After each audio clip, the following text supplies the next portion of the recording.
Vamos a comenzar ya. Bueno, bienvenidos en nombre de la Fundación Gaspar Torrente. Ahí está su sede, que como ven compartimos. Y gracias, como siempre, por su presencia, por su puntualidad, además en este caso. Y gracias también a la Diputación Provincial de Zaragoza, que como saben nos patrocina el curso, junto a la Caja Rural de Aragón, que hoy el diputado no nos puede acompañar. Bueno, Dice que no se oye. ¿no se oye? A ver, pues lo acerco más. Perdón, ¿ahora mejor o no? Sí, venga. ¿Ahora se me oye mejor? Bueno, pues como anunciábamos en la anterior sesión, íbamos a dar un salto y viajar a la Zaragoza y al Aragón del Renacimiento en una época muy interesante en la que Aragón y Zaragoza bueno, Aragón es una potencia en aquel momento desde el punto de vista político mundial.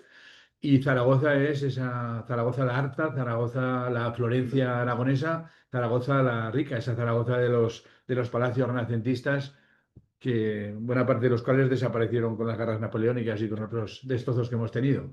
Bueno, pues a esa época nos vamos a referir y lo vamos a hacer de la mano de un gran especialista que es Miguel Ángel Pallarés, profesor de la Universidad de Zaragoza, taustano.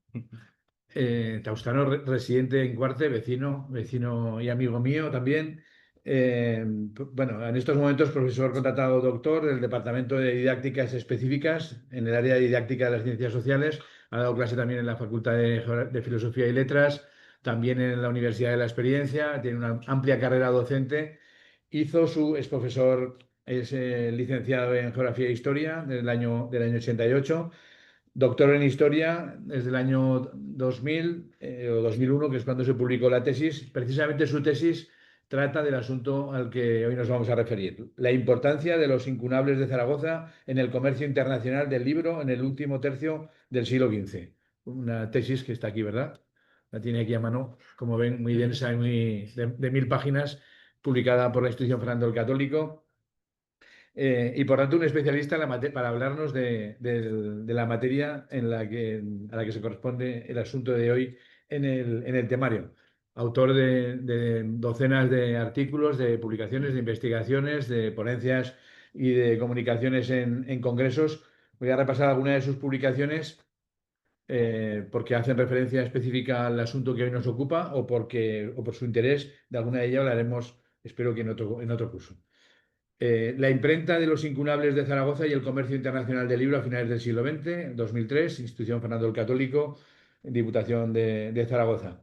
La imprenta en Aragón, publicada junto a Esperanza Velasco en la CAI Colección 100, esos libritos pequeñitos que hemos hablado alguna vez, de los que se publicaron 100 pequeños volúmenes. O la imprenta en Zaragoza durante el reinado de Fernando el Católico de 1996. También, además de estos temas, también se ha especializado en política del agua o en relación con la política hidrológica. Ha publicado libros sobre los canales de Zaragoza, uno sobre el Imperial de Aragón, 2011, sobre el de Tauste, que es Taustanoel, 2010, y sobre el de Bardenas o Bardenas en el 2009. Pero aparte de estos temas, es un polifacético historiador porque ha trabajado en la Edad Media, en la Baja Edad Media sobre todo, en la Edad Moderna y en la Edad Contemporánea. Y en la Edad Contemporánea hay un asunto sobre el que ha publicado también, y hace poco comisarió una exposición muy interesante sobre la figura de Ángel Sant Briz. Saben ustedes, el ángel de Budapest, el que salvó a tantos miles de judíos de la muerte y del holocausto. Bueno, pues publicó ese libro Ángel Sant Briz, una historia de vida, una línea de tiempo, un homenaje en el 60 aniversario de su fallecimiento, donde se hizo una exposición con el Ayuntamiento de Zaragoza en el edificio seminario en el año 2021. Este asunto es un asunto que nos gustaría tratarlo en uno de los próximos cursos, puede que el año que viene o el siguiente. Nos parece muy interesante la figura poco conocida de este gran personaje aragonés, que hizo una ingente labor.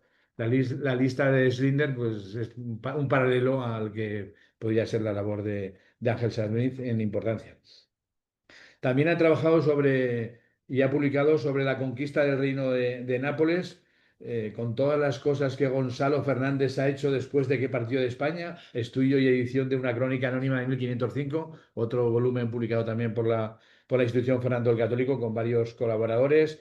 O, como decía, temas relacionados con el agua, una unidad didáctica sobre la gestión del agua en Aragón, material teórico a partir de elementos históricos y etnológicos de los valles de los ríos Guadalupe, Huelva y Huecha y del canal de Tauste de 2016, entre otras muchas publicaciones, pero ya no referiremos ninguna más. Ya directamente les dejo a todos ustedes con Miguel Ángel Payares.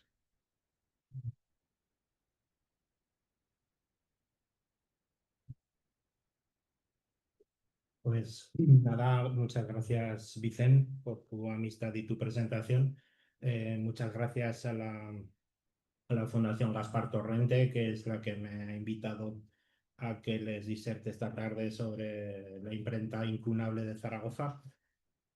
Y bueno, pues cuando se empieza a decir tanta cosa que ha estado haciendo uno, pues ya se pueden hacer ideas de que vamos haciendo cosas porque vamos haciendo años. Entonces, si alguien tiene distintos intereses, como me pasa a mí, que soy chico de campo, me ha gustado mucho lo del patrimonio del agua, etcétera, pues así no nos aburrimos, ¿no? Vamos haciendo cosas distintas. En principio, el tema que voy a tratar hoy con ustedes, pues fue mi tesis doctoral. Me, me dirigió un profesor de la Facultad de Filosofía, que era Ángel San Vicente, que, digamos, hizo una relación vertical con distintos doctorandos, de manera que fuimos trabajando en los archivos distintas épocas de la historia del libro en Zaragoza. Digo vertical porque no hizo una relación horizontal entre nosotros. Podía haber sido el primer equipo investigador en filosofía y letras, con diferencia, el primero. Pues hubiéramos tenido otro tipo de coordinación, pero bueno, cada uno ha ido haciendo lo que se le requirió y ya está. ¿Qué quiere decir incunable? Incunable es el impreso que se realiza en el siglo XV.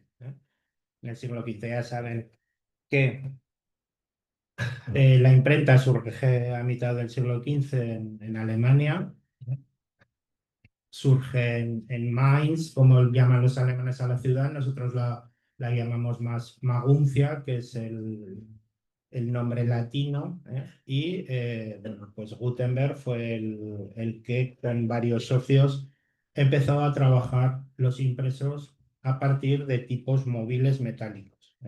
Se habían utilizado impresos con planchas de madera, xilográficos, que se estampaban, pero digamos que la gran ventaja, el gran empuje que tuvo la imprenta de Gutenberg fue que con los tipos metálicos se componían las líneas, se componían las hojas, se estampaba y después esos tipos se volvían a ordenar y eran para el otro impreso. Entonces, eh, el mundo alemán tiene, bueno, yo pienso que casi todo el mundo, a lo mejor en España menos, pues tiene un gran amor a las figuras que han sido señeras. Gutenberg está absolutamente presente en la ciudad de Maguncia, como Durero está absolutamente presente en Nuremberg. Ya saben que fue un pintor extraordinario y que trabajó muchísimo grabados para ser reproducidos en los talleres tipográficos. Lo que ven ustedes sería una reproducción de una imprenta de esa época, del siglo XV. Y digamos que cuál es el kit, la parte importantísima de una imprenta, pues es el usillo. Dicen que no es casualidad que la imprenta se inventara en una zona donde vinícola, porque digamos que se aprovechó el conocimiento que se tenía de las prensas de vino para pues, trabajar eso adaptado a la creación de la estampación de libros. Aquí es pena esta foto porque el usillo prácticamente no se ve, pero bueno, en la pieza central que ven ustedes, pues ahí estaría donde se introduce la barra con la que se hace fuerza. ¿Han visto funcionar una prensa de vino tradicional?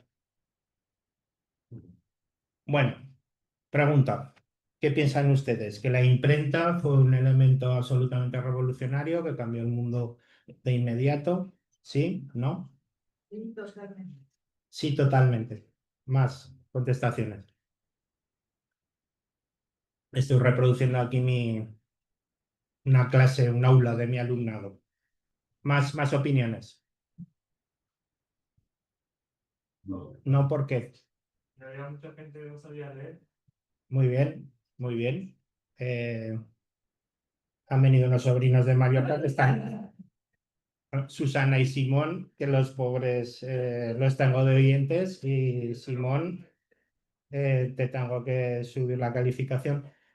El problema que tuvo la difusión del libro impreso es que no había un mercado absoluto. Ya saben que el analfabetismo fue algo común hasta el siglo XX. ¿eh? En la posguerra española seguía habiendo media España que no sabía leer ni escribir. Entonces, ¿qué elemento piensan ustedes que fue absolutamente revolucionario en la Edad Media? El reloj público. En el momento en que se coloca un reloj público en una ciudad, ya se ha cambiado la vida para todo el mundo. A tal hora hay misa, a tal hora se van los segadores al campo, a tal hora hay que dar la medicina en el hospital, las purgas, no sé qué. Pero la imprenta no pudo hacer eh, ese roto porque pues, era solo pues, para la gente que sabía leer y también escribir. Ya saben que había gente que sabía leer, pero no escribir. Hace falta más habilidades relacionadas con la movilidad de la mano, etcétera. Vale. Aún así, si no hubiera sido por la imprenta, no hubiera tenido tantas facilidades la extensión del Renacimiento. Seguramente no hubiera triunfado la Reforma donde triunfó, en los países en los que la idea de Lutero y Calvino, etcétera, pues funciona. La literatura se hubiera movido de otra manera, las novelas de caballería, que luego van a ser verdaderos bestsellers, las relaciones de sucesos, que ahora les contaré lo que son, se hubieran inventado de otra manera. No hubiera habido un desarrollo de las ciencias y las técnicas. Ya veremos cómo en Zaragoza se estaban publicando en el siglo XV pues, libros de medicina, de veterinaria, etcétera.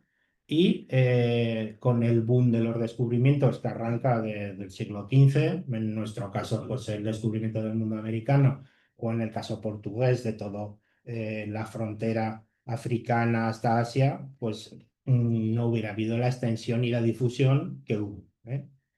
La relación de sucesos sería como el inicio del periodismo. Lo que comentaba antes Vicen, hay una conquista de Nápoles dirigida por nuestro rey católico y rápidamente empiezan a llegar aquí impresos de cómo han avanzado las tropas, etcétera, y rápidamente se tiran en la imprenta. Son impresos muy pequeños, muy baratos y se venden con mucha facilidad. Bueno, pues esas relaciones de sucesos, si se acuerdan, han llegado hasta el siglo XX en forma, por ejemplo, de pliegos de ciego y, y este tipo de impresos baratos que servían pues, para contar cosas. Bueno, la prensa luego los barrió. Volvamos a Zaragoza. Zaragoza es una ciudad puente. Zaragoza es la capital de un reino independiente. Llevamos varios siglos de historia, un reino cristiano en la parte noroccidental, que es cabeza de una confederación de estados, que es la Corona de Aragón. Y Zaragoza en ese momento tiene unos 20.000 habitantes. Tiene un recinto romano. Si ustedes ven el plano de Zaragoza, es transparente, se ve perfectamente el plano romano, la salida al río, los ensanches. Estamos en uno, es el ensanche cristiano, cuando se conquista Zaragoza. Se hace todo el barrio de San Pablo para la gente nueva que llega a vivir a Zaragoza. Y ya saben que lo que se hace es empujar a la gente musulmana a lo que es la zona de la Plaza del Carbón. Les sitúo un poco porque luego veremos algún plano de Zaragoza. Socorro. ¿Qué pasa aquí? Bueno, Esa es. Zaragoza, digamos que ha sido un punto de comunicación, ha sido un punto en el que en ese momento hay tres colectivos cohabitando, los judíos, musulmanes, sobre todo cristianos, que son los que gobiernan. Ahí esto no lo querría ni para... Se puede quitar estos...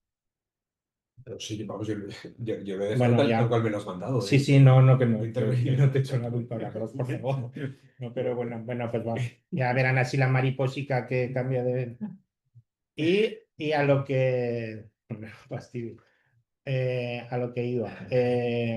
Zaragoza es una ciudad muy bien comunicada. En el siglo XV tenemos una nueva dinastía muy emparentada con el mundo castellano, la dinastía de los Trastámara, lo que nos da un momento de, digamos, de pacificación con nuestra raya occidental, que le viene muy bien. Aragón ha sido un poco el baluarte de la corona respecto a intentos expansionistas o bélicos de Castilla, incluso de Navarra, respecto a su mundo marino, a Cataluña, etcétera. Digamos que, y este momento de mejores relaciones le va a venir muy bien comercialmente. También coincide con el final de la Guerra Civil Catalana, que deja sobre todo a Barcelona devastada, y coincide también con un grandísimo auge de Valencia. Valencia en el siglo XV, principio del XVI, va a ser la gran ciudad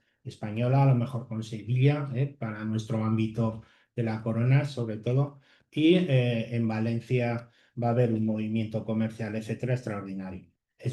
Tiene muchos más habitantes que Zaragoza, pero digamos que aquí ninguna capital se pisa. Digamos que lo que se hace es pues aprovecharse de sinergia, ¿no? ¿Por qué les he puesto este detalle del retablo de la SEO de Zaragoza? Bueno, pues porque lo hace un alemán. ¿Qué es lo que está pasando con los alemanes en el mundo hispano? Bueno, pues que los alemanes están viniendo desde hace tiempo a comerciar. En Aragón, sobre todo, a llevarse azafrán. Dirán ustedes, pues sí que hacían paellas en Alemania. No, el azafrán en ese momento se utilizaba para dar color a la tela. Los colores estos azafrán, los anaranjados, etc. Y también se llevaban otro tipo de cosas que pesaban poco, pues pieles de garduñas, de fuinas, etc. Se llevan también almendra, se llevaban cosas que no eran excesivamente pesadas, sí que tenían un precio, y ellos lo que traían en ese momento, porque había una zona de Alemania que tenía un sistema que casi podríamos decir preindustrial, mucha cosa metálica pequeña. ¿Qué quiere decir esto? Agujas imperdibles, gafetes, que son los cierres, cadenas de perros. ¿Desconectamos? ¿Ya? eh, Cuerdas de piano, de monocordio, que se llaman en ese momento, etc. Bueno, pues sobre todo esto, más telas, más otro tipo de cosas. Hay unas rutas alemanas que pasan por el norte de Italia, pasan por territorios que no eran Francia aún, Saboya, etc. Y hay una ruta importante que nos interesa mucho, que es una desde el mundo del sur de Alemania por Lyon, Toulouse, Aragón. Entra sobre todo pues, por los valles de Canfranc, por el valle de Nasque, etc. Y bueno, y Zaragoza, digamos que es un punto de logístico, digamos, una palabra muy de ahora, de cara a posteriores distribuciones, sobre todo al Reino de Castilla. El Reino de Castilla es el gran mercado de la península ibérica. Hay mucha más gente, es un reino rico, la tierra es bastante más fértil que en muchas partes de Aragón, y bueno, pues se saca mucha cosa hacia Castilla. En 1461, Juan II de Aragón da una serie de guiarpes que se llaman, es un término de la época, que son como salvoconductos. Y vemos que en esa época se están aprovechando de ellos. Hay un privilegio específico a alemanes y saboyanos, y los alemanes vienen aquí teniendo ciertos beneficios comerciales. Vienen sobre todo de la zona esta, de Ravensburg. No sé si han estado ustedes. El lago Constanza les sonará en el Rin. Bueno, pues el Rin hacia el norte es Alemania, pero cruzas el lago Constancia y tiene una ciudad, sería un poco como Melilla, ¿eh? Al otro lado que ya es Suiza. Tiene una ciudad que es Constanza, que es la que da el nombre al lago, ¿eh? Y en esa ciudad ha habido unos años que, digamos, se ha difundido muchísimo el mundo germano porque de 1414 a 1418 se eh, convoca aquí el Concilio de Constanza. ¿Qué pasa en ese concilio? Es el momento en el que dice el mundo occidental y católico, ya vale de dos papas, ya vale de este cachondeo, y aquí se juntan obispos, etcétera, y es cuando sacan a un tercer papa que, digamos, va a dar la iglesia por bueno, a perjuicio de nuestro papa Aragonés, ¿eh? Pero bueno, el mundo germano, digamos que está teniendo mucho movimiento cultural, religioso, gente que va, que viene hacia Constanza, etcétera, y digamos que no son mundos desconocidos ni mucho menos, ¿eh? Fíjense ustedes que a principios del siglo XVI hay, por ejemplo, publicado un diccionario alemán-catalán. O sea, que les quiero decir que no era una gente desconocida aquí, ni mucho menos. Gente que va y viene, pero bueno, ¿qué tenemos en la ciudad? Pues bueno, en la ciudad, siendo capital del reino, siendo el centro del poder político y religioso, pues tenemos una serie de libreros que van a cubrir una serie de cuestiones profesionales, ¿eh? Choca mucho la versatilidad de los libreros en el siglo XV. Les estoy hablando del siglo XV porque en el siglo XVI varía todo enormemente. Los libreros, los que hacen libros a mano, ¿eh? A pesar de lo que se piense de que cuando llega a la imprenta, pues esos profesionales tienen que cerrar el garito, no. Los libreros les viene estupendamente que llegue la imprenta, por lo que veremos. Entonces, ¿qué es lo que están haciendo los libreros entonces? Pues escribir libros, códices, decorarlos, están embelleciendo libros, ¿eh? Por ejemplo, Papa Luna dicen que tenía decorados los libros hasta en el canto, pues tenía el canto dorado, ¿eh? Encuadernan, por supuesto, ¿eh? Y son los maestros de primeras letras. El libreros que documento yo aquí en Zaragoza, pues tienen una pequeña escuela, me imagino que para días que no tenían nada contratado, y enseñaban a los críos a leer. Y bueno, pues los libreros también tenían cierto vínculo pues, con la administración para cuando eran contratados, pues para cuando se les compraba material de escritorio en la Diputación o se les decía los libros de actas, los libros de actas usted me los tiene que encuadernar, etcétera.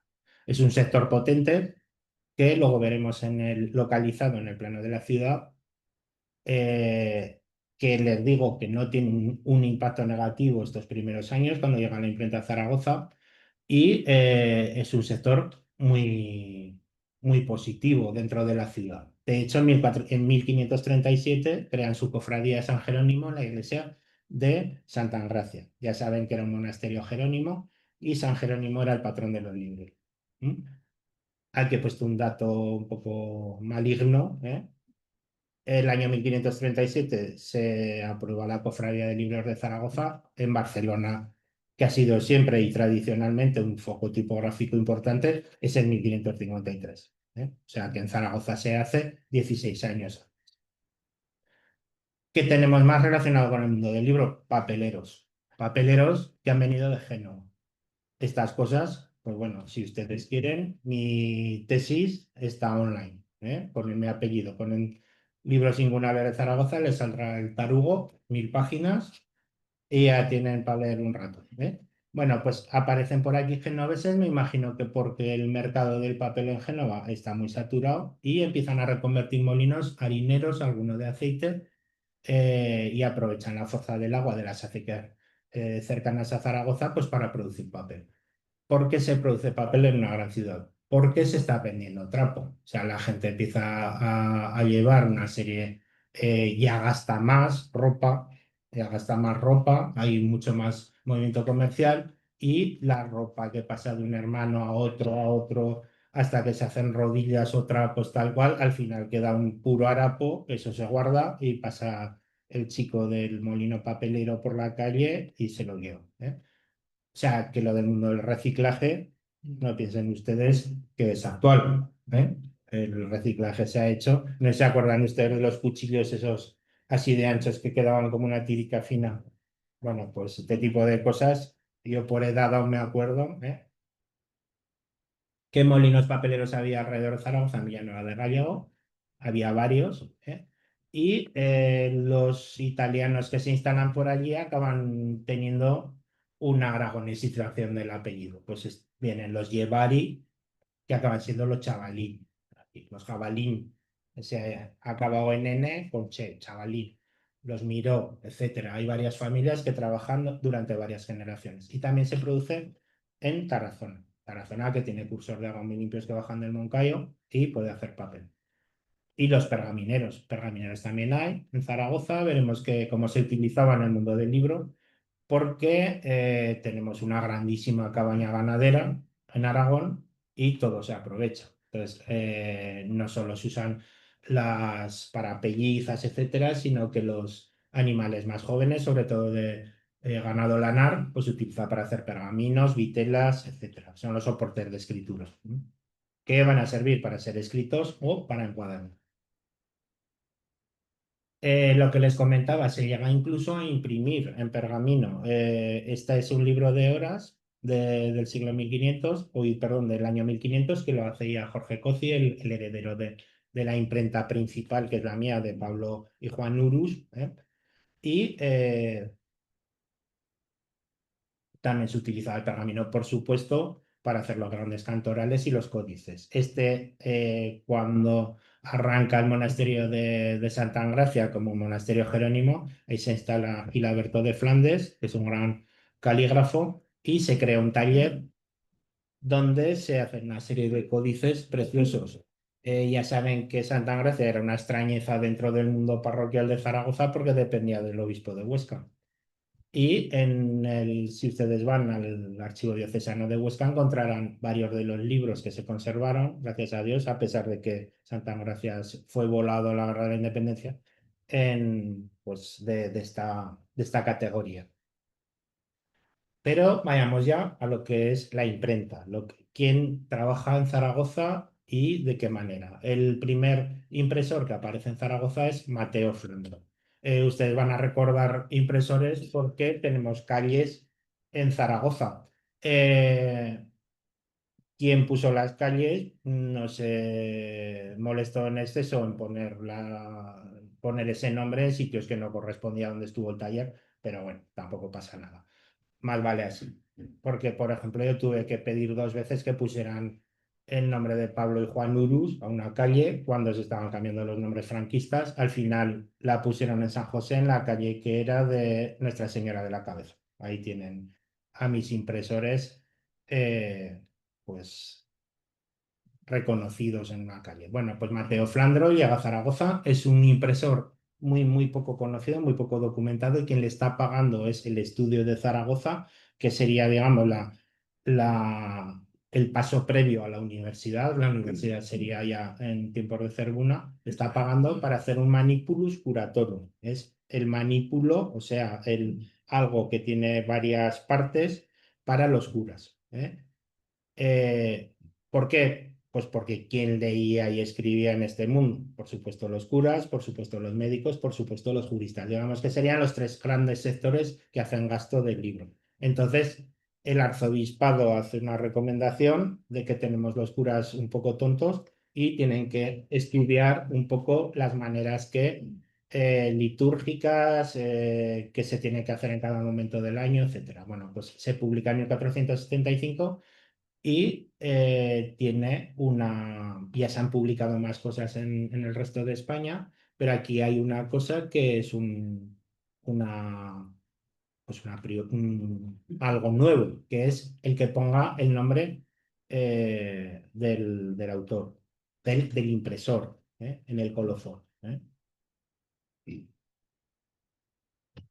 En Zaragoza no hubo más que una imprenta en este periodo. En el periodo incunable, que le digo que es del siglo XV, en las grandes ciudades hay varias imprentas. Hay un momento que el taller de Urus se divide, creo que sale un impreso por cada lado, pero Botel, que es el socio, se va rápidamente a Lérida.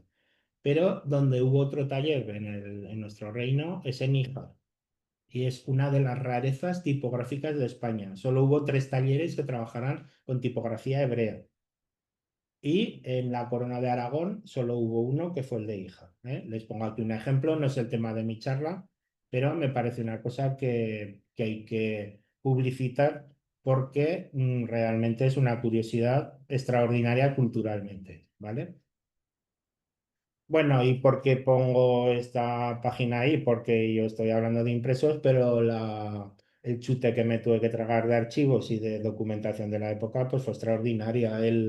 La gran fuente de noticias sobre este periodo es el Archivo Notarial de Zaragoza. Es una maravilla.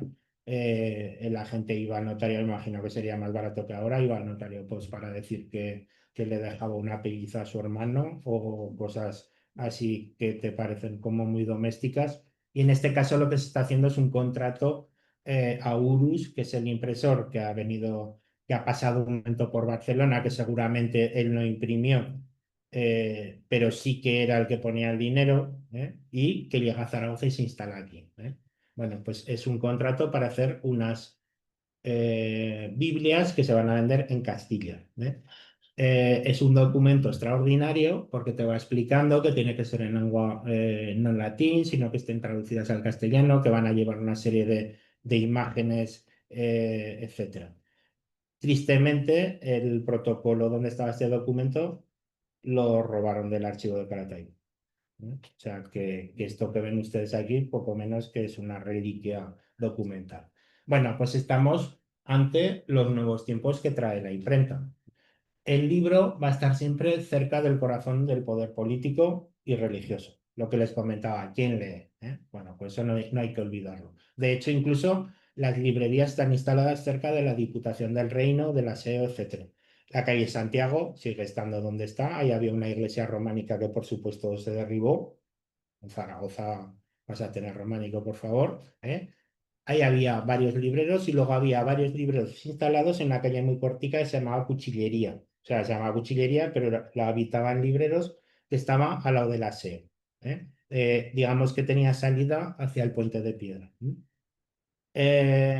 Segundo punto, la lectura, la alfabetización es un fenómeno urbano. Es improbable que en los pueblos pequeños que había por el Pirineo, etcétera, la gente leyera. Es absolutamente improbable. Ahí leería el cura que pasa los domingos a dar la misa, etc. Y tengan en cuenta que tenemos un grandísimo territorio que en ese momento estaba ocupado por mases, masías, masabas, etc. En un territorio habitado de forma diseminada, es muy improbable que los niños en el siglo XV sean alfabetizados. Seguimos, sigue perviviendo el códice. Hemos visto un canto oral de Gilberto de Flandes que se está haciendo en el taller que tienen en Santa Engracia para dotar de libros al monasterio y lleva 30 años instalada la imprenta aquí. ¿Qué beneficio tiene el códice? Hombre, pues los libros son mucho más chulos, también son mucho más caros y son libros a la carta. Tú vas al librero y le dices, mire, me ponga el Nuevo Testamento de San Lucas y ponga detrás unos salmos de no sé qué y tal. Dicen los libreros, pues lo que usted quiera, aquí para servirle, ¿vale? Bueno, el códice va a seguir pervive. Y luego la modernidad de la empresa tipográfica. Fíjense ustedes que Mateo Flandro se encarga de poner su nombre en el final del libro. Esto es una rareza en la Edad Media. ¿Se acuerdan ustedes de autores de retablos, de pinturas, etcétera, medievales? Es una rareza. Si no has encontrado un documento donde pongo que se ha contratado al escultor fulánico, etcétera, no sabes normalmente de quién es cada obra. En cambio, en los libros sí que se pone. Digamos que es una forma de dar categoría y, digamos, de tener un peso personal, de tener una conciencia profesional de lo que se está haciendo. Yo estoy haciendo una cosa buena. De hecho, en algunos colofones se alaba a la misma industria tipográfica. Dice, oh, la llegada de la imprenta ha sido una maravilla, se han abaratado los libros y en esta Celsa Zaragoza, pues aquí estamos todos estupendos. Se ponen cositas así que suelen ser graciosas relacionadas con lo bueno que es el invento de la imprenta. O sea, y es un revulsivo social también para los impresores. Jorge Cozzi, que es el heredero de la imprenta incunable, se hace un sepulcro extraordinario de Damián Forment en Santa Gracia, que es donde tienen los libreros su cofradía, que por supuesto pues fue volado por los franceses, no lo conocemos, ¿eh? Y lo de las marcas. Las marcas las tenían los comerciantes pues para marcar la bala de su, pues se pone encima de la caballería, pues tapado con lona, pues el azafrán que se ha comprado en la zona de Calateo, etcétera, y la luna lleva una marca abstracta que corresponde a una familia, a un linaje comercial. Bueno, eso lo cogen los impresores porque realmente están muy vinculados a las compañías comerciales alemanes y lo ponen en sus colofones, que ya veremos luego alguno. Más cosas, nuevos tiempos. Pervivencia del gusto por el libro manuscrito. Lo que nos pasa ahora a los frikis de que preferimos los libros respecto a los soportes magnéticos y el book y tal y cual, pues bueno, estaba pasando en ese momento con el manuscrito, sobre todo en la nobleza. No querían oír hablar de libros impresos en sus bibliotecas, ¿eh? Entonces, el valor de los libros, por supuesto, se abarata con la imprenta, pero fíjense que sigue habiendo muchísimo comercio de libros de segunda mano y, cosa que nos puede parecer hasta extraña, eran muy valorados los libros golosados. Un jurista tiene los fueros y tiene muy apuntado, pues esto corresponde a la carta de población de no sé dónde, esto es del fuero de tal, esto se libran los infanzones de Aragón. Bueno, pues esos libros eran buscadísimos en los mercadillos de segunda mano, ya, que ahora nos puede parecer una cosa rara. Quien tiene libros, ya hemos dicho, los sectores que leen, y otros leen por gusto, ¿eh? Hay ya mujeres documentadas pues, que están leyendo cosas de literatura que me parece que ustedes, las mujeres, pues han sido más amigas de la literatura que a lo mejor los varones, que pues eso, por ejemplo, lo que hablábamos, las novelas de caballerías tendrán luego un mercado femenino muy potente, hasta Santa Teresa decía que había leído, etcétera, ¿no? Hay un comercio internacional relacionado con el libro, tal como se lleva azafrán o productos metálicos, se llevan libros. Y si se miran mi tesis, insisto, pues van a ver qué libros están por Zaragoza que se llaman de apellido Spitzenberger, Kreer, etc. Hay libreros documentados, documentadísimos, alemanes, italianos y franceses. Franceses en menor medida, a pesar de que estamos al lado. Y luego, pues, ¿qué hay de menudo? Pues las botigas, las tiendas, las librerías, que luego veremos que a veces serán pues un tablero en la acera. Quien vende el libro, el propio impresor tiene una trastienda donde vende el libro, no solo el que publica él. Lo que les digo, el libro de segunda mano se publica. El propio impresor puede estar vendiendo manuscritos, etcétera, ¿eh? Y en estas botigas, pues también está comprando la gente pues, cosas relacionadas con la escritura, pues tinta, plumas, papel, etcétera. Esos libreros que hemos visto que tenían un amplio abanico profesional, pues bueno, pueden con hojar de papel coser de manera que hace cuadernos o crear libros en blanco para la administración para que luego ven apuntando ahí sus cuentas o lo que sea, sus actas, etcétera, ¿vale? Bueno, pues ¿entró el Renacimiento con la imprenta en Zaragoza? Pues no. Zaragoza ya era una ciudad muy internacional, digamos que la imprenta lo que hace es alimentarlo, ¿eh? Y hay un grandísimo avance en cuestiones arquitectónicas, que es lo que comentaba antes Vicente, el arranque de los palacios renacentistas ya es al final del siglo XV, y hay un palacio que desapareció no del todo para la guerra, para los sitios, que es el Palacio de la Diputación, que es donde acaba el puente, que es donde estuvo el cine de los curas, ahí en el Parcs. Bueno, pues ahí estaba el edificio de la Diputación. Los franceses lo vuelan desde el otro lado del río, pues como si bombardeáramos Washington y voláramos la Casa Blanca, ese mismo significado tiene. Y si se fijan en ese tejado de colores, que eran verdes y haciendo rombos y blancos, eran modelos centroeuropeos. Las tejas vidriadas se traen de Alemania, miles de tejas, se traen de Alemania. O sea, el potencial arquitectónico es extraordinario en una obra que seguramente influyó hasta en los tejados del Pilar. Claro, nosotros vemos ahora el Pilar sin el edificio de la Diputación, pero gran tejado de colores haciendo rombos, etcétera, podría ser hacerlo a la manera de. Bueno, vamos al plano. La parte norte sería el río. ¿Mm? Ven ahí una especie de T color verde, ahí sería la Cuchillería, esa calle corta que va hacia el Puente de Piedra, y San Jaime o Santiago, que es lo que hace la parte horizontal de eso, que sería la zona de mayor concentración de libreros en Zaragoza, que está justo al lado del Aseo, justo al lado del Palacio de la Diputación del Reino, etcétera, lo que les comentaba de la cercanía de libreros al poder político y religioso.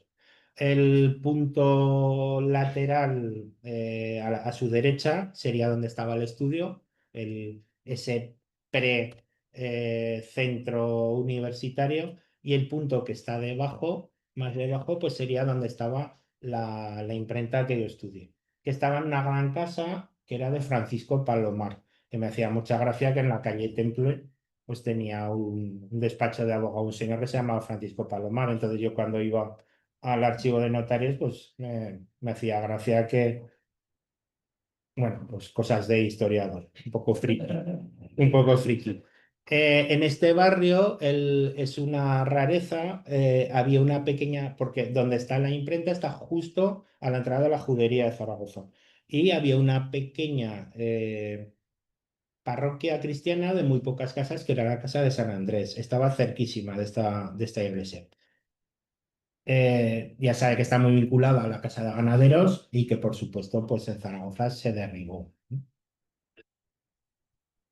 Bueno, este sería, digamos, una forma de entender cómo sería una botiga, una tienda, un taller tipográfico. Pues habría una parte en su parte izquierda. Está contextualizado en un libro sobre las danzas macabras de la muerte. O sea que si nos quitamos de ahí los esqueletos, esos horrorosos, pues vamos a ver cómo estaba trabajando a la izquierda los tipógrafos, el componedor de la caja, que está cogiendo los tipos móviles a la izquierda y poniéndolos en la regleta, que se fijará luego para ser impreso, ¿eh?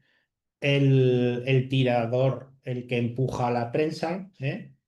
Aquí se ve claramente con ese mástil. Atrás se ve quien entintaba. No sé si ven que lleva a alguien que puede parecer un abanico, realmente era un tampón enorme que estaba relleno de crin. Lo ven detrás de la prensa, alguien que... ¿eh? Y a la parte derecha pues sería lo que es el comercio, digamos, el lugar donde se venden los libros. ¿Mm? Bueno, vamos a ir haciendo un recorrido de... No sé cómo va de oro. Bien, perfecto. Pero ¿qué hora es? Nos cuento. Vale. Vamos a ir haciendo un recorrido de libros que se imprimen en esta época.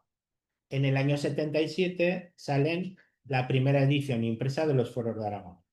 Aragón es el tercer país de Europa que imprime sus leyes, detrás nada menos que de los Estados Vaticanos y de Nápoles. Es el primero, por supuesto, de la península ibérica, por delante de Castilla, de Cataluña, etcétera, etcétera. Y va a haber una tradición de impresiones de fueros, de leyes, porque hay un potentísimo sector profesional relacionado con las cuestiones jurídicas. Esta es otra modernidad, otra originalidad de la imprenta de Zaragoza. Pablo Urus y Enrique Botel hacen una suscripción. Entonces, van tanteando a la gente que le puede interesar, porque la impresión de este libro es potente, es un señor libro, y les piden dinero por adelantado. Esto es algo que yo pienso que no se da en este momento en Europa, no en España, en Europa, ¿eh? Y están pidiendo para, si usted quiere el libro en papel o si usted quiere el libro en pergamino. Un libro de fueros iba a ser para pasar de padres a hijos, porque los fueros eran una cosa que se tenían, por, digamos, como marco legal a trabajar, ¿eh? Entonces, de esta edición, pues se hicieron varios ejemplares en pergamino, ¿eh? Aquí les voy a poner un ejemplo de cómo los libreros pues, se suben al carro de la impresión. Ya les digo, este señor que se compra este libro religioso y que le parece un poco soso, se va a un librero y le dice, anda, maño, échame aquí 2 pegotes de color y me lo haces más. Entonces, pues se adorna la capital, esa ave enorme, se da color a la orla, etcétera. Ya les digo que los libreros en este primer momento, en el siglo XV, la imprenta les va a venir estupendo. Porque además van a pasar a ser pues, comerciales de los impresores. En Zaragoza, Pablo Urus tiene a varios libreros que le venden por un tanto por ciento pues lo que va produciendo. ¿Qué más cosas se publican? Pues ya se pueden imaginar cosas muy relacionadas con la religión. No libros, digamos, la Biblia que hemos visto que se estaba en el 1478 contratando, eh, es traducida. Enseguida el mundo de la iglesia va a parar este tipo de traducciones. El mundo católico no quiere que los fieles lean. Entonces, por eso está en latín. No se traduce. El mundo protestante es un mundo que lee la Biblia. Y fíjense ustedes, échenles un algo como el mundo protestante avanzó muchísimo pues, en cuestiones comerciales, económicas, etc. El mundo judío sí lee los textos sagrados. De hecho, en cuanto hay 4 judíos que crean una aljama, pues montan su sinagoga y montan su lugar donde son alfabetizados los niños. Bueno, pues en este caso es un arte de bien morir. A ver, usted no se porte mal porque se puede echar a la cama y si no ha rezado el Padre Nuestro que nos decían cuando éramos chicos que tenías que rezar todas las noches, si te mueres te vas al infierno, que haya, bueno, pues este tipo de cosas. Y ya ven ustedes que el señor que se está muriendo pues está rodeado por ahí, pues que sí, de diablos que lo intentan tentar, etcétera. Aunque yo creo que no tendría muchas, como dirían en mi pueblo, no tendrían el cuerpo para judías, el pobre. Otra originalidad de la imprenta zaragozana es el primer sitio en España que se imprime música. Las líneas rojas que ven ustedes, entonces no es pentagrama, es tetragrama, solo tiene 4 líneas y las líneas rojas se hacían a mano, con tinta. Pero toda la puntuación se imprimía. Más cosas, se traduce y se publica las fábulas de Sopov, que es una cosa que se publica así con facilidad, son ediciones baratas.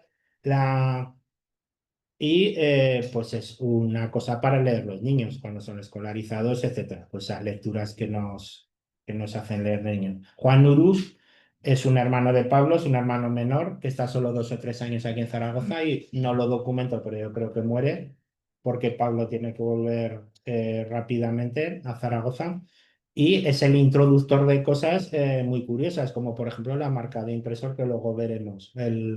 Y mucha profusión de grabados. Estos grabados eran de madera, son xilografías. Sí que están documentados los grabados metálicos en nuestro ámbito, pero no se han conservado. Algunos en Europa, sí. Bueno, El espejo de la vida humana eran pues, libros que pues, te decían un poco qué conducta debías tener.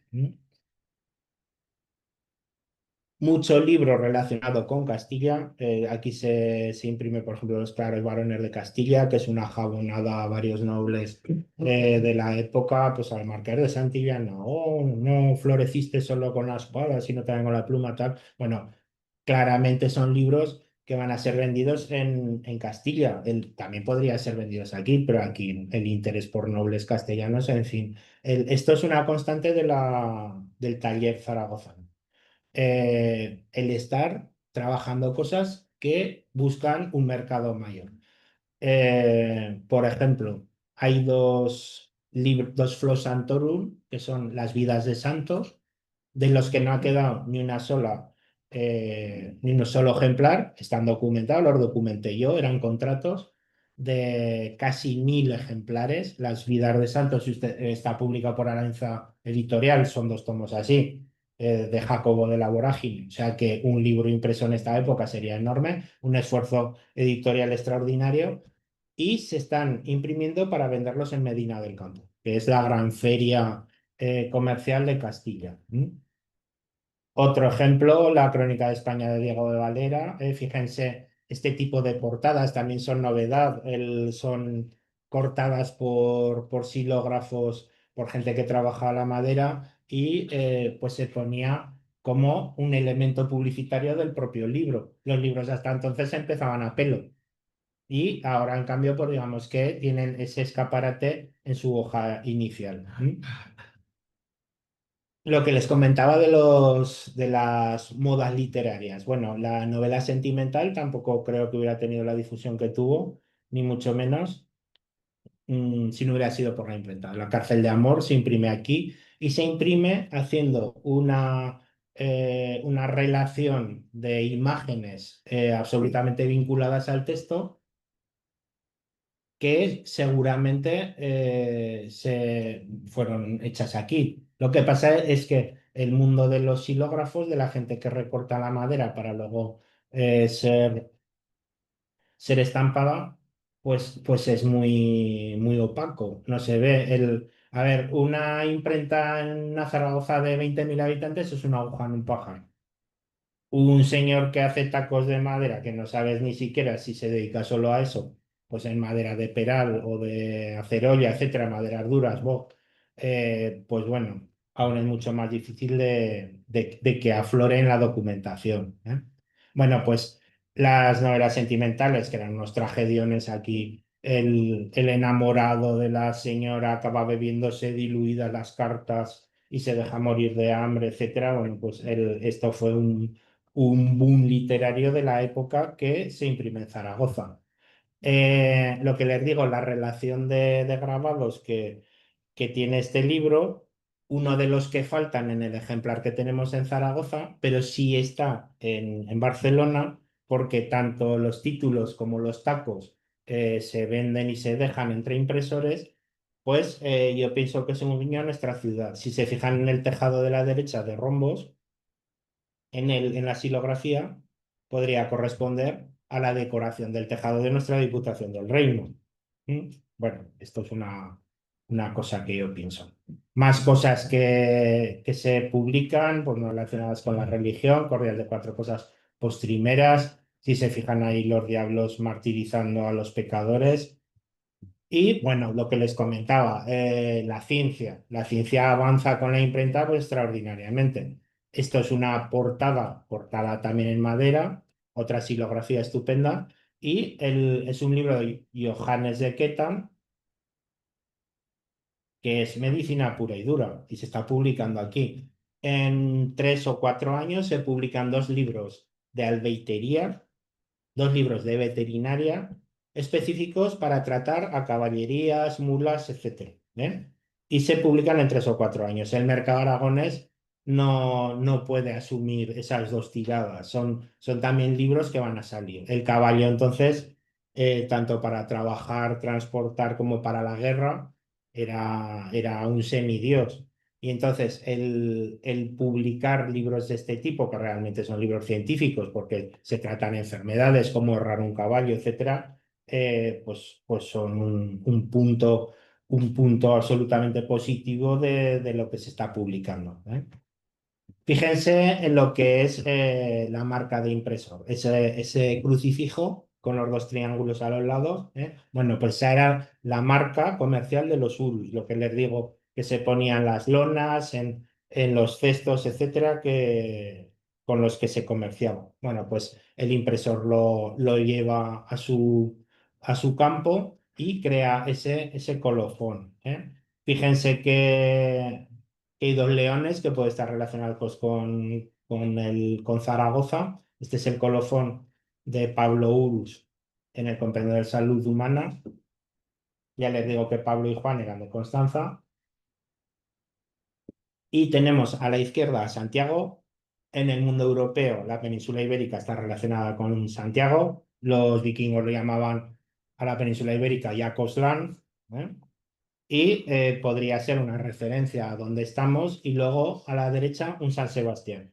En uno de sus viajes a Alemania, Pablo Urús, porque va y viene, a pesar de que tiene aquí el taller tipográfico, eh, está muy enfermo en una ciudad que hay una epidemia y yo pienso que pone a San Sebastián, ya saben que es el patrón de la peste, un poco pues, como una cosa gratificante que formaría parte del aporte literario y el aporte relacionado con el Renacimiento que pone encima de la mesa nuestra imprenta, pues libros que son clásicos del Renacimiento en Italia, pues por ejemplo de las mujeres ilustres de Boccaccio, ya saben, Boccaccio, Petrarca, etc.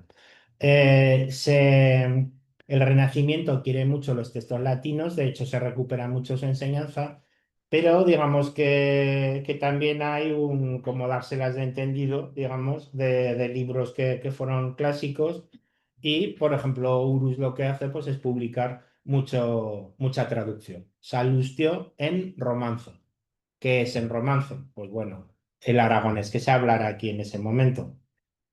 Que ha confluido en Zaragoza la lengua de aquí pues prácticamente con el castellano, pues bien, pero un reino independiente no va a estar diciendo que está hablando en castellano.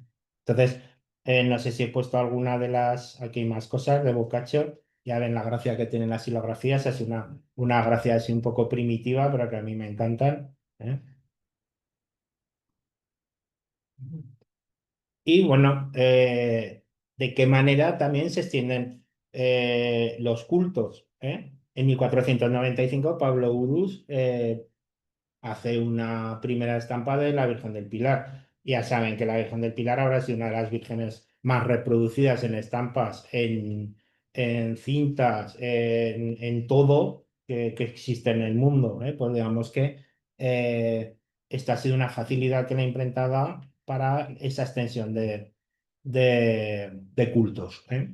Y no todo va a ser ciencia o religión o ay Dios mío que no estamos muriendo, también había cosas pues divertidas. Los repertorios de los tiempos pues eran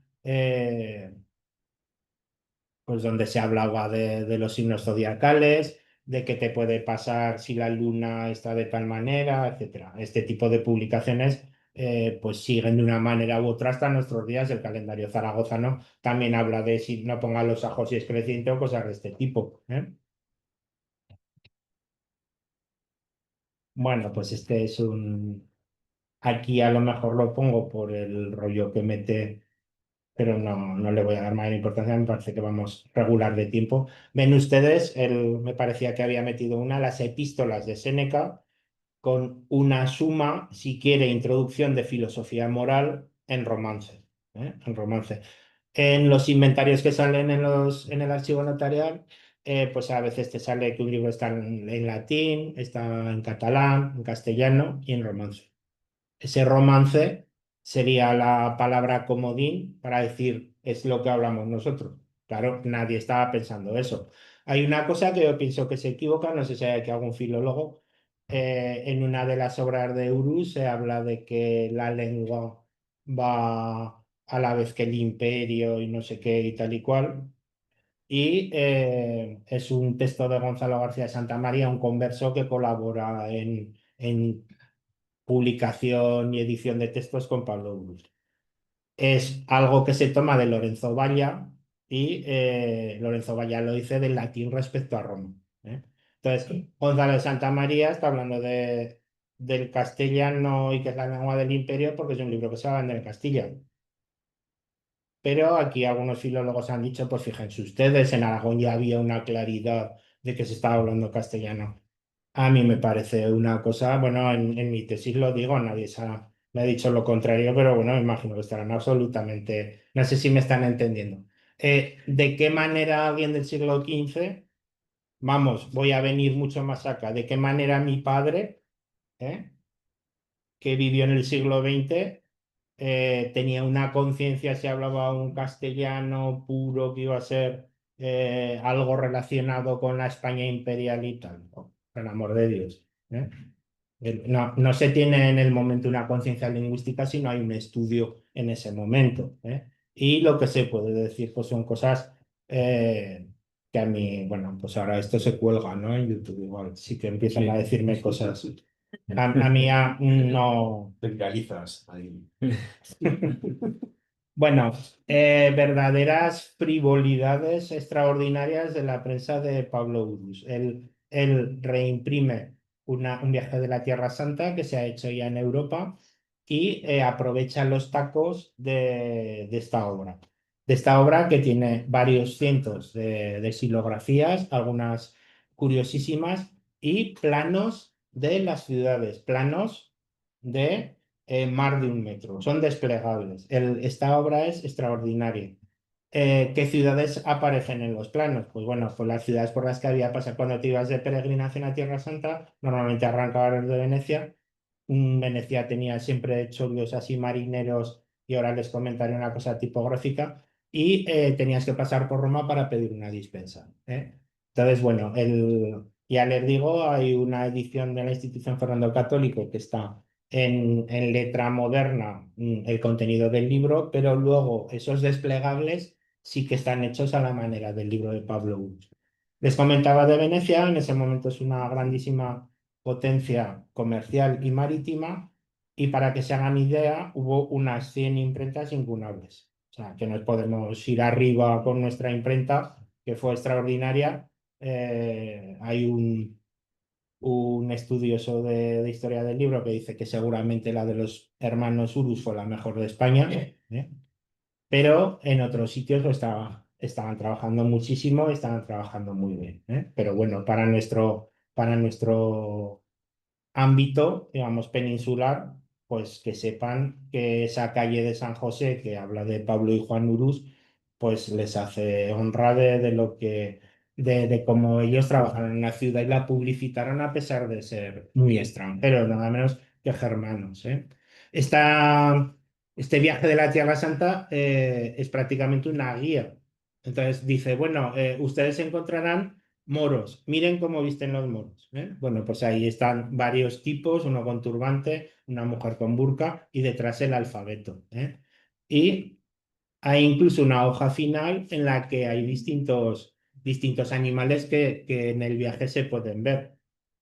Al loro que hay un unicornio. ¿eh? Y esa especie de homínido que lleva de un ramal al camello, si se fijan, pone debajo, no consta de nombre.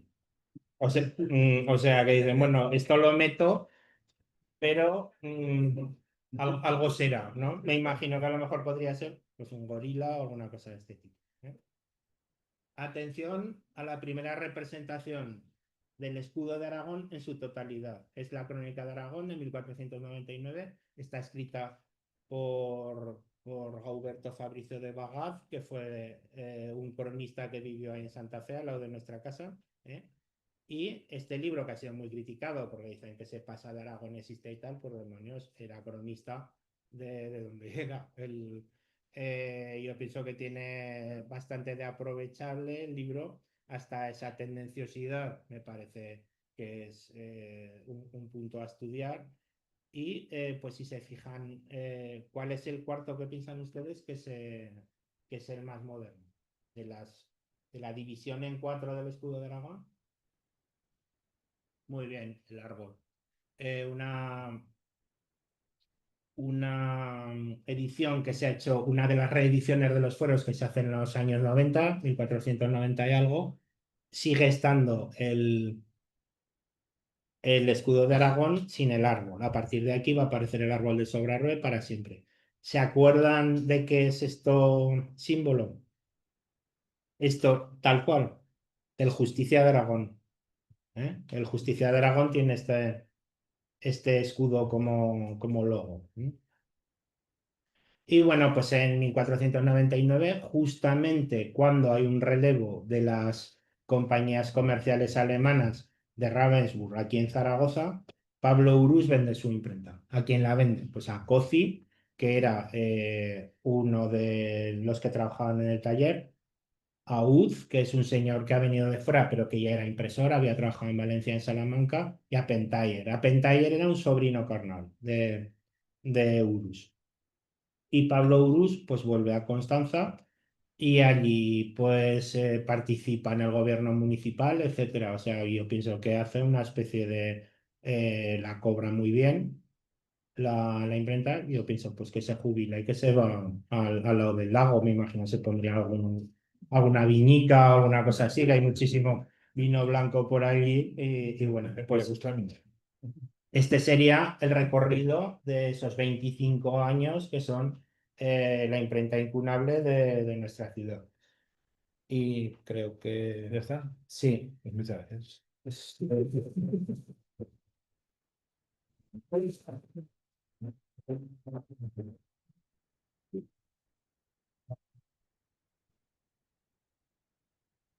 Bueno, pues muchas gracias, Miguel Ángel. Como vamos muy bien, pues tenemos tiempo ahora para preguntas, tanto de ustedes como de los seguidores online que controlará tu compañero Carlos. Los filólogos. ¿Has dicho que hay algún filólogo? Aquí hay unos. Igual te quieres hacer alguna pregunta al respecto. ¿No? Sí. Bueno, yo no soy filólogo, ¿eh? Bueno, especialista. Bueno, dos cosas, Nelson. No, primero, gracias por la intervención que creo que nos ha puesto muy sobre el terreno de todas las cuestiones que atañen a la introducción de la imprenta en España y sobre todo en Aragón.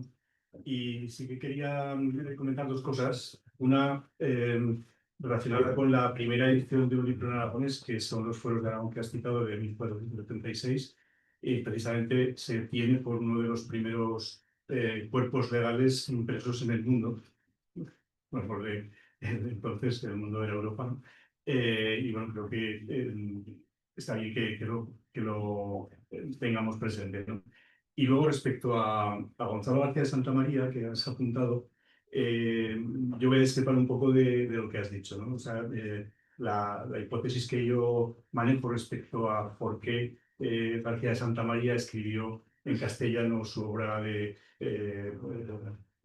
bueno, una historia de santos, creo que no recuerdo ahora el título correcto, pero bueno, sería de santos. Dice algo Sí, así como que egipciacos, los santos de Egipto, ¿te suena, no? bueno, Vale. es igual. Dice algo así como que, y puesto que la lengua sigue el imperio, deliberé escribir esta obra en lengua castellana. Quiero decir que él podía haber elegido escribirla en aragonés, que se hablaba entonces en Zaragoza, o en castellano o en latín, y decidió escribirlo en castellano porque la lengua sigue el imperio, ¿no? Y de esos polvos, estos lodos. Ya. Lo que pasa es que la idea es de Lorenzo Guaya y habla del latín y de Roma. Entonces lo que hace Gonzalo de Santa María es adaptar eso. Y él está escribiendo en castellano, pero aquí tú te ves un protocolo notarial y es prácticamente castellano. Hay palabras en aragonés o hay algún giro, Bueno, pero los protocolos notariales no te fíes mucho, porque los protocolos notariales siguen estándares igual que en la actualidad, ¿no? Que son modelos que se van llevando de unos a otros. Y, por ejemplo, puedes encontrar escrituras notariales del siglo XIV, incluso del XV, en el Valle de Ansó, que son exactamente igual que las que se pueden escribir en Caspio, porque los notarios se van pasando los impresos, los modelos, ¿no? Los impresos, pero se lo hubieran pasado en aragonés, ¿no? O cuando no, cortan para pasarlo a castellano. Es que, esa es una buena pregunta que todavía no. a ver, yo cuando más he visto giros en aragonés, etcétera, es cuando miras un proceso. Pues un señor que no le dejan casarse porque hace poco que se murió su primera mujer y le coge una estaca y le da al cura. ¡Pum! Proceso. A ver, el de Posán. El de Posán es el testigo. Pues vi que salía con la estaca, le dije al cura, cuidado. Entonces el escribano lo pone literal. Y entonces es cuando ves que la gente sí que está hablando otra cosa. Claro. Pero lo que comentaba antes, y que sabía la gente que estaba hablando, pero ni aquí ni en ningún sitio. Tú te vas a Alsacia, ¿qué habla usted? No sé, no sé. Y menos cuando la lengua está confluyendo con la del vecino. No. No sé si me explico. Es fácil saber que estás hablando en vasco, pero estar hablando, fijaos ahora mismo, oyes hablar a un gallego que sea no de una aldea, sino político y tal, y quitando los artículos, el o pazo o tal, prácticamente te está hablando en castellano. Entonces, yo pienso a lo que voy, que no quiero entrar en ninguna una polémica, ni mucho menos, es que yo pienso que los filólogos a veces sacan mucho partido de cosas que cuando te has echado al mar de la documentación no estás viendo por ningún lado. ¿Yo por qué puedo pensar que una cosa en romance lo relacionan con lo que se estaba hablando aquí? Pues porque en un inventario salen la cárcel de amor, por decir algo que ha salido aquí en castellano. No sé qué cosa en catalán, no sé qué cosa en romance. Dices, "Ah, esto lo estaban viendo como una letra de aquí, pero por ejemplo, yo en los miles de folios que me he leído, jamás he visto algo que ponga que está escrito en aragonés. En cambio, Pedro Cuarto sí que dice, bueno, este texto a mí traducírmelo al aragonés, ¿me entiendes? Que un rey sí que sabía que estaba hablando algo, pero Bueno, ¿me entiendes? Es que no. Para la semana que viene. Sí. Las Muy cosas. bien. ¿Alguna pregunta más? Entonces, Miguel Ángel, ¿solamente había un taller de imprenta en Aragón? Aparte de eso que has comentado de Híjar. El de Híjar. En Zaragoza solo uno. Aquí es una rareza porque las grandes ciudades se instalan pronto pues otros impresores. Y aquí es una rareza de tal manera que hasta 1500. Hay un momento en que se separan Enrique Botel y Pablo Urús y yo creo que tienen dos talleres abiertos, pero al momento está Enrique en Lérida. Pero una imprenta potente, yo distingo si es potente o no es cuando hacen libros litúrgicos. Urús se hincha de hacer libros litúrgicos. Aquí en Aragón hasta 1520 y tantos no se instala Pedro Jardín, que es un francés, que no hace libros litúrgicos, hace un tipo de impreso barato. Pues obras de teatro, hace un libro de caballerías que tiene mucha salida, hace bulas, que eso no lo he comentado. ¿eh? Eh, si usted paga 10 sueldos jarqueses para la construcción de la Catedral de Huesca, lo digo porque existe esa pues tendrá 10 días menos de purgatorio. Vale, pues eso es una bula que te dan para vivos y otra para muertos. Dice, a ver, ¿quién quiere usted que beneficie? Pues a mi madre pobrecita que se murió. Pues a nombre de tal. Si, pues como ha pagado su hijo esto, pues le beneficiará donde esté 10 días de este tipo de cosas. Tú con un taco de papel así, pues te puedes hinchar de hacer impresor de este tipo. De tal manera que un sacerdote puede venir a decirte haz 500 bulas y tú haces 1000 y las otras 500 las sacas por aquí. Que se sabe nadie si es la del cura o la tuya la que va a beneficiar a la madre que está en el cielo. ¿eh? Entonces, por ejemplo, Pedro Jardín se están publicando bulas a beneficio del convento de Trinitarios de San Lamberto, fuera de Zaragoza, que lo volaron los franceses, para no variar, y a Hardwin lo requieren porque está haciendo bulas falsas. O sea, es un impresor, no voy a decir de poca monta, pero de mucha menos monta que Coffee. Entonces, lo que está pasando en otros sitios que no en Zaragoza, pues es que se van multiplicando los talleres, el mercado de libros se satura, lo que hablábamos antes, no todo el mundo. A ver, a mí me pueden empezar a venir libros más baratos y empiezo a comprarme, pero si soy jurista, pues si tengo los foros de Aragón y las apuntes a no sé qué de las actas, tal cual, bueno, pues ya yo ya cumplo con lo que tengo, ya es una biblioteca práctica para mí. Y las novedades literarias, pues tampoco eran tantas, o la gente, pues no. A veces en los inventarios, los libros de literatura se nombran y 10 libros de otros temas. Eso es literatura. Ese libro no se considera valioso. Bueno, pues lo que comentaba. Eh, hay ya en el siglo XV talleres tipográficos que quiebran. Y aquí no. Aquí se comenta que Urus tiene una buena relación con el arzobispado, de hecho la tiene, y Cocí también. Pero eso no quiere decir que porque no se instaló nadie. Fíjense en la letra gótica, el Pablo Urus había empezado a imprimir con letra redonda, que sería la nuestra, no esta de los picos, en Barcelona. Y llega a Zaragoza, se imprime alguna cosa poca y se empieza a imprimir todo en letra gótica, que digamos la letra germana por excelencia. Una letra que ahora mismo estamos muy poco acostumbrados. Si te empiezas a leer un facsímil o un libro de esta época, al rato estás bastante cansado porque no. La pervivencia de la letra gótica en Zaragoza es extraordinaria. Entra en el siglo XVI hasta porque, digamos, hay un ascendiente de los talleres locales. O sea, la letra redonda le cuesta entrar y es una letra como más cómoda leer, a lo mejor para los del momento, ¿no? Este tipo de cosas son curiosas. Mientras se piensa alguna pregunta más, ¿has leído la obra de Luis Ceco, El mercader de libros? ¿No? Bueno, pues te voy a hacer una pregunta al respecto, pero ya la leerás, que es muy interesante. Y salen coleccionistas de libros de Zaragoza y de Sevilla, sobre todo. Un mundo muy interesante, justamente ambientado en esta misma época, los mismos años. Igual te había preguntado, pensaba. Muy bien, pues ¿hay preguntas más? ¿Alguna pregunta en la sala? ¿Más? Tuvo que haber grandes escuelas de formación, ¿no? Porque salió a Alemania, que influencia mucha gente y distribuirse por toda Europa. No, No había una escuela de formación profesional. en absoluto.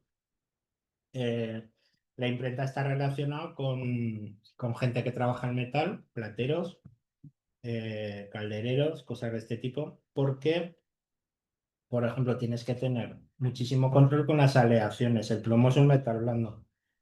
Y por supuesto, con el trabajo de cada uno de los tipos, que es una filigrana. Se está utilizando en el siglo XV el bismuto, que yo ahora mismo, para hacer que el plomo sea más duro, que yo ahora mismo no sé ni en qué demonios se utiliza el bismuto en el siglo XXI, pero bueno, ellos saben que con eso el plomo se hace más duro. Y a lo que iba, gente que trabaja en un taller se monta otro taller, pero no hay escuelas ni mucho menos, ni formaciones. Lo que es curioso que en el siglo XV se extiende muchísimo y digamos que hay un momento en que todas las imprentas son buenas. Los impresores del siglo XV raramente es un impresor de mala calidad. Hay una tipografía muy limpia, los tipos no están fatigados, etcétera. Tal como avancemos, la imprenta se abarata, hay mucha más competencia, el mercado más saturado y ya vamos a ver que la tipografía no es de calidad. Entonces, también hay en el sector tipográfico mucho cura, que es una cosa curiosa. ¿Por qué? Porque la gente que lee y que sabe escribir. Entonces, al principio hay, por ejemplo, en Zaragoza, yo creo que Planck era sacerdote, que era uno de los, era el peón de confianza de Pablo Urus. Y lo del trabajo del metal, lo que le digo, pues de gente relacionada pues, o con la platería, etcétera. El padre de Durero, por ejemplo, era orfebre. Y Durero es un gran tallador y tal, y muy relacionado con el mundo de la imprenta. ¿Más? Sí, tenemos preguntas de los seguidores online. Un filo, ¿no? Bueno, pues uno de nuestros más fieles seguidores a distancia, que es Sánchez, siempre tiene alguna pregunta que hacer y siempre también pues suele rodearla de algún comentario que le da también un poco de chispa y bueno, pues no me resisto a la tentación de leerlo literalmente, ¿no?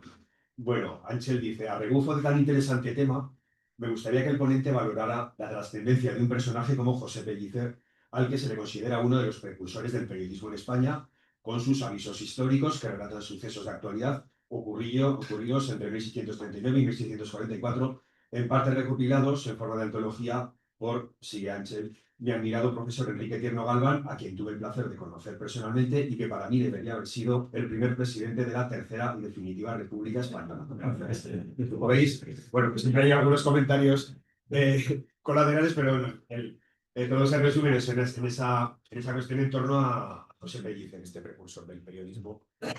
A ver lo que les comentaba antes. la relación de sucesos arrancan también en el siglo XV. Y digamos que es el precursor inmediato de lo que es el periodismo. No me voy tan allá, pero bueno, cuento aquí, por ejemplo, en Zaragoza, ya saben que la guerra de Granada duró 10 años y una de las plazas que costó más tomar fue Málaga. Aquí se imprime un texto sobre la toma de Málaga. Un libro que ha comentado Vicente, La conquista del Reino de Nápoles. Ese libro se tira absolutamente en el momento en que se acaba de conquistar Nápoles y se tira en Valencia. Lo que hablábamos, muy mal, con, muy mal escrito, no se ha tenido ningún cuidado tipográfico, etcétera. Y debe de llegar un ejemplar aquí a Zaragoza y Coci lo tira muy bien, incluso con una portada de unos guerreros y tal. Bueno, pues eso es unas hazañas bélicas. Miren lo que hemos hecho nuestros soldados. Ahí sí que se vende, por ejemplo, lo que es el concepto España. En ningún momento se habla de Aragón o de Castilla. Los españoles fuimos sitiados, atacamos, no sé qué, con las lanzas. Y pues es un impreso de veintitantas o treinta y tantas páginas que nos valdría dinero y que la gente que sabe leer se compra. ¿Qué cosas han pervivido? Pues, que ha habido un terremoto en Lisboa, que no sé dónde ha nacido un ternero de dos cabezas, que no sé dónde alguien mató a su padre y se le hizo un agujero cuando estaba labrando y desapareció por malo. Cosas de este tipo se van a estar publicando hasta el siglo XX. En el Buscón eh, hay un pasaje de un señor que imprime para los ciegos y eran unos de los grandes transmisores pues de advocaciones religiosas. Cantaban un romance sobre no sé qué y luego vendían las estampas, la Virgen del Pilar. Se aprovechan muchísimo en su difusión de la imprenta, etcétera. La imprenta hace un roto, ¿eh? Lo que les digo no es inmediato, pero hace un roto. Lo que yo pienso que la reforma no hubiera triunfado. Si no hubieran sido distribuidos rápidamente los libelos y los impresos que defendían la postura de los reformistas. ¿No? Muy bien, pues si no hay ninguna pregunta más, que veo que no, pues vamos a levantar la sesión dándote las gracias, Miguel Ángel, por la interesantísima charla y emplazándoles a la semana que viene, el próximo miércoles, aquí también con la profesora Iris Orosia Campos sobre el aragonés, la situación de la enseñanza en nuestra lengua. Esta profesora ya participó en el ciclo del año pasado, una sesión muy interesante también, con datos muy interesantes sobre la enseñanza, sobre la educación, las clases que se han dado durante estos años, los efectos que han tenido, el alumnado al que se ha dirigido. Bueno, es su trabajo también doctoral y muy, muy interesante. Así que les emplazo la semana que viene para seguir cambiar de tercio. Disculpa.